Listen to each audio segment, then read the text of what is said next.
بسم الله الرحمن الرحيم. السلام عليكم ورحمة الله وبركاته. الحمد لوليه والصلاة لنبيه محمد وآله وصحبه اجمعین اما بعد. حاضرین و ناظرین، یہ درس نمبر 2087 ہے، 2087، اور آج سورۃ الحدید کی 2 آیتوں کی تلاوت اور تشریح کی جائے گی، آیت نمبر 17 اور 18، 17 and 18۔ چلیے سب سے پہلے ہم ان 2 آیتوں کی تلاوت کرتے ہیں، لفظی ترجمے اور ترجمے کے بعد تشریح کرتے ہیں۔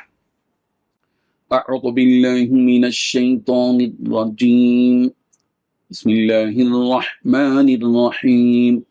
اعلموا ان اللہ یحیی الارض بعد موتها قد بینا لکم الآیات لعلکم تعقلون۔ ان المصدقین والمصدقات واقرضوا اللہ قرضا حسنا يضاعف لهم ولهم اجر کریم۔ صدق اللہ العظیم۔ لفظی ترجمہ یوں ہے، اعلموا، تم جان لو، ان اللہ، کہ بے شک اللہ، یحیی الارض، زمین کو زندہ کرتا ہے، بعد موتها، اس کے موت کے بعد، قد تحقیق، بینا، ہم نے بیان کی، لکم، تمہارے لیے، الآیاتی، آیتیں، لعلکم، تاکہ تم تعقلون، سمجھ سکو۔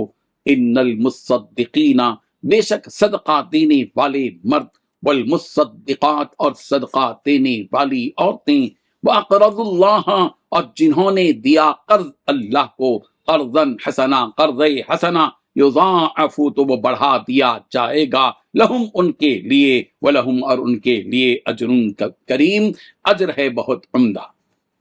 ترجمہ یوں ہے، خوب سمجھ لو کہ اللہ زمین کو اس کے مردہ ہو جانے کے بعد زندگی بخشتا ہے۔ ہم نے تمہارے لیے نشانیاں کھول کھول کر واضح کر دی ہیں تاکہ تم سمجھ سے کام لو۔ یقیناً وہ صدقہ دینے والے مرد اور صدقہ دینے والی عورتیں ہیں، اور انہوں نے اللہ کو قرض دیا ہے، اچھا قرض، ان کے لیے اس صدقے کو کئی گنا بڑھا دیا جائے گا، اور ان کے لیے باعزت اجر ہے۔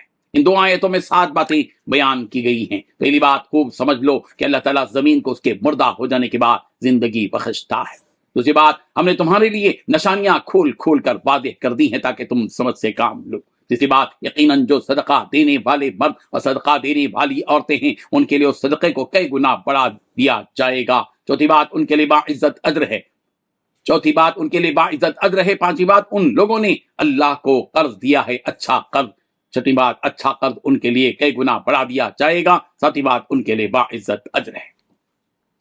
بزرگان محترم، اللہ تبارک و تعالیٰ انسانوں کے سامنے بطور نصیحت چند مثالیں پیش کر رہے ہیں تاکہ انہیں اللہ رب العزت کی عظمت اور قرآن مجید کی حقانیت معلوم ہو اور اس قرآن کے ذریعے نصیحت حاصل کرے۔ چنانچہ فرمایا کہ یہ بات اچھی طرح سے جان لو کہ جب زمین سوکھ کر مردہ ہو جاتی ہے کہ اس میں کسی قسم کے اگانے کی صلاحیت باقی نہیں رہتی، تو ایسی حالت میں اللہ تعالیٰ ہی اسے زندہ کرتا ہے اور زمین پر پانی برساتا ہے، جس سے وہ زمین پھر سے زرخیز ہو جاتی ہے، گویا مردہ سے زندہ میں تبدیل ہو جاتی ہے۔ اسی طرح اللہ تعالیٰ ایک سخت دل انسان کو نرم دل بھی بنا دیتا ہے، گمراہ شخص کو ہدایت دے دیتا ہے، جبکہ وہ ہدایت کو قبول کرنے والا ہو، کہ جس طرح وہ زمین اپنے اندر پانی کو جذب کرتی ہے تو اس میں نئی زندگی آتی ہے، اسی طرح انسان اگر ہدایت کو قبول کر لیتا ہے تو وہ بھی راہیاب ہو جاتا ہے۔ اگر زمین پانی کو اپنے اندر جذب نہ کرتی تو مردہ پڑی رہتی۔ ٹھیک اسی طرح انسان بھی ہے کہ جب اسے ہدایت کا درس دیا جائے، حقیقت کو کھول کر اس کے سامنے بیان کر دیا جائے، تو اگر وہ اسے سمجھ لے گا تو فائدہ ہوگا، ورنہ وہ گمراہ رہے گا۔ اور اللہ تعالیٰ نے اس کی ہدایت کے لیے مختلف آیتیں، دلیلیں اور نشانیاں کھول کھول کر بیان کر دی ہیں، جس سے وہ صحیح اور غلط کو پہچان سکتا ہے۔ ہدایت اور گمراہی کے درمیان فرق کو سمجھ سکتا ہے، اچھے اور برے میں تمیز کر سکتا ہے، تو جس انسان میں اسے قبول کرنے کی صلاحیت ہوگی وہی اس سے فائدہ اٹھائے گا اور ہدایت پا لے گا۔ لیکن اگر کوئی ایسا ہو کہ جس پر ان سب چیزوں کا اثر ہی نہ پڑتا ہو تو پھر اسے ہدایت کوئی نہیں دے سکتا۔ ان اللہ لا یغیر ما بقوم حتی یغیروا ما بانفسہم، اللہ تعالیٰ کسی قوم کو نہیں بدلتا جب تک کہ وہ خود اپنے آپ کو بدلنا نہ چاہے۔ سورۃ الرعد آیت نمبر 11۔